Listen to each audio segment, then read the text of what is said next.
বিষ্ণু বললেন জান্নাতের ভেতরে দরজা হলো আটটা দরজার মধ্যে স্পেশাল একটা দরজা আছে, দরজাটার নাম হলো রাইয়ান। রোজাদাররা ছাড়া কেউ রাইয়ান দরজা দিয়ে ঢুকতে পারবে না। আবার বিষ্ণু বললেন একবার রাইয়ান দরজা দিয়ে ঢুকার সুযোগ যে পেয়ে যাবে চিরকালের জন্য তার গলার তৃষ্ণা মিটে যাবে।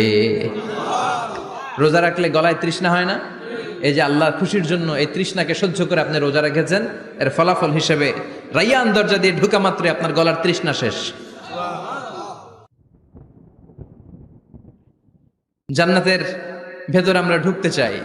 শপিং মলে যখন আমরা ঢুকতে চাই কোন দিক দিয়ে ঢোকা লাগে? দরজা দিয়ে না, গেট দিয়ে। তা আমরাও জান্নাতের গেট দিয়েই তো ঢুকবো নাকি? আমরা জান্নাতের কোনো না কোনো গেট দিয়ে ঢুকতে হবে। বিশ্বনবী ফরমান, বুখারীর বর্ণনা, ইন্নালিল জান্নাতি সামানিয়াতু আবওয়াব, জান্নাতের ভেতরে 8টা দরজা আছে। কয়টা? বিশ্বনবী একবার সাহাবাদেরকে নিয়ে ওয়াজ করছেন, বলছেন তোমাদের মধ্যে এমন একজন ব্যক্তি আছে, এই ব্যক্তির আমলগুলো আল্লাহর কাছে এমন ভাবে কবুল হয়েছে, আল্লাহর কাছে ওই ব্যক্তি এতটাই সেরা, জান্নাতের 8টা দরজা কিয়ামতের দিন এই লোকটাকে ডাকতে থাকবে। প্রতিটা দরজা বলবে আপনি আমার দরজা দিয়ে ঢুকে জান্নাতে প্রবেশ করেন।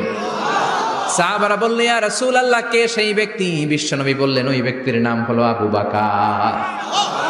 কিয়ামতের দিন সাইয়েদনা আবু বকরকে 8টা জান্নাতের দরজা থেকেই জান্নাতগুলো ডাকতে শুরু করবে, উদখুল মিন বাবি, উদখুল মিন বাবি, আমার দরজা দিয়ে ঢুকেন, আমারটা দিয়ে ঢুকেন। ওই দরজা থেকে বলবে আমারটা দিয়ে ঢুকেন। আল্লাহু আকবার। বিশ্বনবী আমাদেরকেও নিরাশ করেন নাই।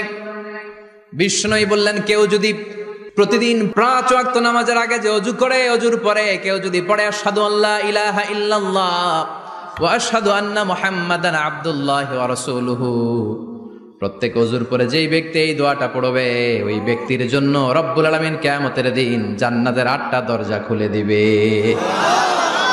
সেও সাইয়েদনা আবু বকরের সাথে সাথে ওই 8টা দরজা যেটা দিয়ে মন চায় ঢুকতে পারবে। কোন সুবহানাল্লাহ।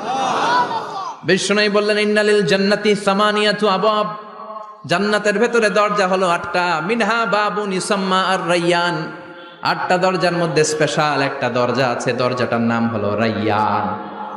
লা ইয়াদখুলুহু ইল্লা সাইমুন, রোজাদাররা ছাড়া কেউ রাইয়ান দরজা দিয়ে ঢুকতে পারবে না।